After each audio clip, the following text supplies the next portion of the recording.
This person is a hard worker, and this is a person that can master a craft to be able to work hard at something and stack that coin for themselves, so that eventually in the 9, they start to become more lucrative and have hobbies and expensive tastes. And then in the 10, they're able to pair with another person who's also wealthy, and then just keep that generational flow going. So the 8 of Pentacles in the near future means that we can look forward to some good luck in terms of wealth and in terms of money coming in, but it's money that we have to really work pretty hard for. In the conscious awareness is 5 of Cups reversed. 5 of Cups upright is a card of,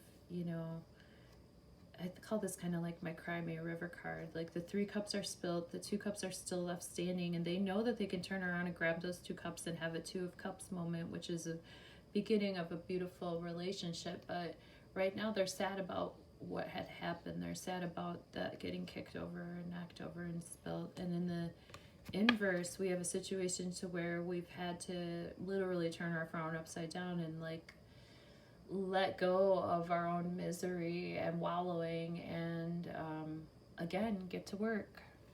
In our subconscious awareness, we have the Empress, so maybe we're trying to be her. Maybe she's informing this entire conversation. The subconscious energy is energy that exists and is present. It could either be a person in the background that's a helper, or it could be subconscious conditioning or subconscious wishes that we don't even realize that we have. The Empress is somebody that embodies Venus energy to the core, and not only does she embody it, but she protects it. This is a shield. That's a battle shield, so she's a badass, she's ready to go to battle to defend, her wheat fields, which obviously what wheat creates: beer is, luxury, pleasure, wealth. She has all the stars, from the star card, 17 of them, I believe. 1, 2, 3, 4, 5, 6, 7, 8, 9, 10, 11. 11 stars? 1, 2, 3, 4, 5, 6, 7, 8, 9, 10, 11 stars. Huh, that's interesting. I always thought it was more than that. But she has the stars on her crown, which obviously represent hope for the future, and, being in tune with wishes being granted. In fact, I think with her scepter, I almost feel like she could grant a wish, but it's a wish. She can grant things out of her own fertility, I mean, she's got a pearl necklace and her luxurious fabrics here. She's got wide hips. She's very relaxed. The pomegranates also represent like beauty, fertility, warmth, fire energy. Venus represents anything to do with love, wealth, self-worth, second house matters. So subconsciously, we might be trying to get some of that Empress energy, or there might be an Empress figure in our life that is in the background helping us out without us even realizing it. How do we see ourselves? As a complete shit show. The Tower is a card of shakeups, surprises, bumbling, fumbling. It's not necessarily happy accidents either. This is stuff that gets you shook. This is the Uranus effect, that is definitely making aspects with this moon. I think with Venus going direct now and turning into a morning star, it's probably going to be more positive than negative, but we see ourselves as messier. We see ourselves as getting surprised in ways that we don't want to. This is how we see ourselves. It's not necessarily how it is, it's just how we see ourselves. How do others see us in the situation, or what does our environment dictate? Queen of Cups reversed. Queen of Cups upright is Cancer energy to the core. This is a mother, maternal figure who is really well in control of her cup, which means that she sails on calm shores. She's able to be on earth, but yet at the water's edge at the same time. She's willing to reflect on her own emotions, and she's willing to keep a lid on it, when necessary. And here in the reverse, our environment might dictate that, like, there might not be a calm emotional situation here. There might be a person in our lives who is a water sign, so a Scorpio, a Cancer, or Pisces, that is not able to hold it together. There might be some other people might see us as just not having our emotions in check or having our emotions be balanced at this time.